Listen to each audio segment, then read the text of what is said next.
बहुत साल पहले एक अकेला हाथी जी एक अजीब से जंगल में आकर बस गए। यह जंगल उनके लिए बिल्कुल नया था और वे यहाँ के वातावरण और जानवरों से बिल्कुल अनजान थे। लेकिन उनके दिल में एक ही ख्वाहिश थी, दोस्त बनाने की। यह जंगल बिल्कुल नया था उनके लिए और वो दोस्ती करने के लिए उत्सुक थे। उन्होंने सोचा कि अगर उन्हें यहाँ दोस्त मिल जाएं, तो उनका जीवन और भी खुशहाल हो जाएगा। सबसे पहले हाथी जी एक बंदर के पास गए और बोले, नमस्ते बंदर भैया, दोस्ती करोगे मेरे साथ? बंदर पेड़ पर झूल रहा था और उसने हाथी को देखा। बंदर ने कहा, तुम तो इतने बड़े हो, मेरे जैसे पेड़ों पर झूल नहीं सकते तो दोस्ती नहीं हो सकती। हाथी जी को यह सुनकर थोड़ा दुख हुआ, लेकिन उन्होंने हार नहीं मानी। फिर हाथी जी एक खरगोश के पास गए और दोस्ती का हाथ बढ़ाया। खरगोश अपने बिल के पास बैठा था और उसने हाथी को देखा। खरगोश ने कहा, तुम तो इतने बड़े हो, मेरे बिल में घुस भी नहीं सकते, दोस्ती नहीं हो सकती। हाथी जी को फिर से निराशा हुई, लेकिन उन्होंने फिर भी हिम्मत नहीं हारी। अब हाथी जी एक तालाब में रहने वाले मेंढक के पास गए और बोले, मेरे दोस्त बनोगे? मेंढक तालाब में कूद रहा था और उसने हाथी को देखा। मेंढक ने जवाब दिया, तुम तो इतने भारी हो, मेरे जैसे ऊंची कूद नहीं सकते, दोस्ती नहीं हो सकती। हाथी जी को अब बहुत उदासी हो रही थी। हाथी जी बहुत उदास हो गए। दोस्त बनाने की सारी कोशिशें नाकाम हो गईं। उन्होंने सोचा कि शायद इस जंगल में उनके लिए कोई दोस्त नहीं है।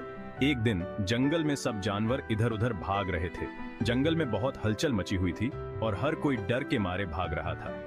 हाथी जी ने एक भागते हुए भालू से पूछा, क्या हो रहा है? सब इतने घबराए हुए क्यों हैं? भालू ने घबराते हुए जवाब दिया।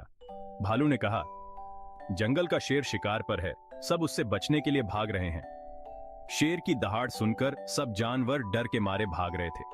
हाथी जी सीधे शेर के पास गए और बोले, कृपया इन बेकसूरों को मत मारो, इन्हें छोड़ दो।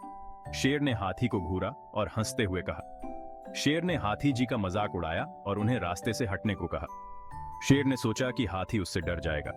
हाथी जी को गुस्सा आ गया और उन्होंने अपनी पूरी ताकत से शेर को धक्का दिया। शेर घायल होकर भाग गया। शेर को समझ आ गया कि हाथी से पंगा लेना सही नहीं है। अब सारे जानवर धीरे धीरे बाहर निकले और शेर की हार का जश्न मनाने लगे।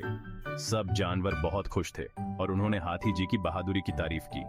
सब हाथी जी के पास आए और बोले, तुम्हारा बड़ा आकार दोस्त बनने के लिए बिल्कुल सही है।